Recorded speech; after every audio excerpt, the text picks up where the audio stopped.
there lived a little lamb named Joshua. He was white with black spots, black feet, and sad eyes. Josh felt sad whenever he saw the other lambs running and jumping, because he couldn't. Josh had been born with one leg that didn't quite work right. He always limped when he walked.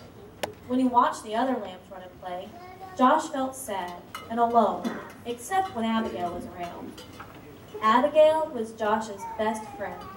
She was an old cow, and her voice was always kind and friendly. When Josh got sad because he could not run and jump and play in the grass, Abigail would say, "Don't be sad, little Joshua. God has a special place for those who feel left out." Josh wanted to believe her, but it was hard. Some days he just felt alone. Then one day, the shepherds decided to take the lambs to the next valley where there was more grass. Josh hobbled over and took his place on the edge of the group, but the others started laughing at him. "Go back, Slowpoke. We'll never get there if we have to wait on you." And then he heard the shepherd's voice. "They're right, little Joshua. You better go back.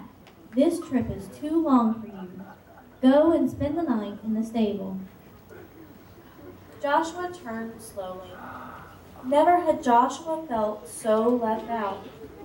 A big tear slipped out of his eye, rolled down his nose, and fell on a rock. Don't be sad, little Joshua. God has a special place for those who feel left out. Slowly, the two friends turned and walked to the stable together. Joshua lay down on some straw and closed his eyes. Abigail came and rested beside him. Josh was glad to have Abigail as a friend, and soon Josh was asleep. Suddenly, strange noises woke him up.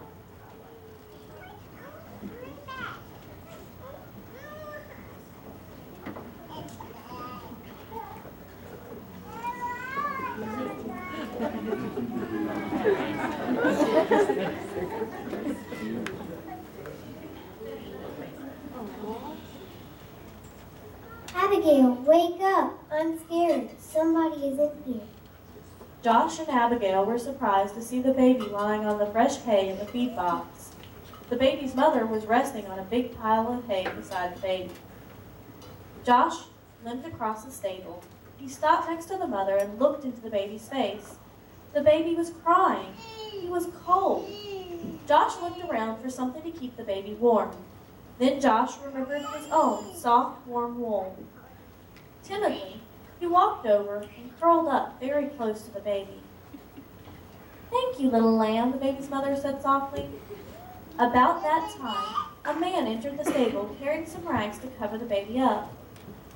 "Look, Joseph, this little lamb has kept the new king warm." "King?" Joshua wondered who the baby might be. "The baby's name is Jesus. He is God's son. He came from heaven to teach us about God," the mother said. Just then, there was another noise at the door. It was the shepherds and the sheep, the ones who had left Joshua behind.